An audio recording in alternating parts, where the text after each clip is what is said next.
चंदनपुर गांव में सुनील नाम का एक होनहार लड़का रहता था। वह प्रतिदिन सुबह जाग कर जंगल जाकर लड़कियां लाया करता था और घर पर अपनी माता को देता था। सुनील के पिता एक गरीब किसान थे। वह प्रतिदिन चंदन के साथ जंगल में लकड़ियां लेने जाते थे। एक दिन चंदन जंगल में लकड़ियां लेने गया था।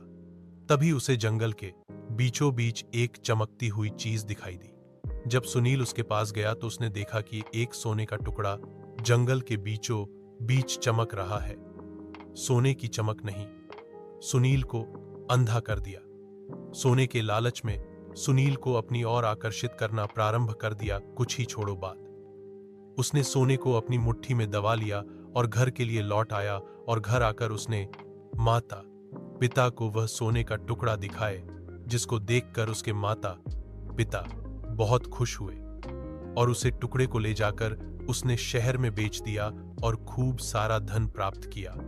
परंतु उनके पास का पड़ोसी उनके इस सफलता को देख अत्यंत ईर्ष्या से भर गया और उसने उन पर नजर रखना प्रारंभ कर दी। कुछ ही समय बाद पड़ोसी, जिसका नाम अनिल था, वह जान गया कि सुनील इतना धनवान कैसे हो गया। इस बात को सुनकर वह भी जंगल की ओर गया, परंतु वहां उसे जंगल के बीचों बीच चमकती हुई चीज नहीं दिखाई थी, परंतु वहां पर एक बक्सा पड़ा हुआ था। और जैसे ही उसने उस डब्बे को खोला, उसमें से एक जहरीला सांप निकला, जो उस पर गिर गया और उसे डस लिया और अनिल की दर्दनाक मौत हो गई। इसलिए कहते हैं बच्चों, लालच बुरी बला है।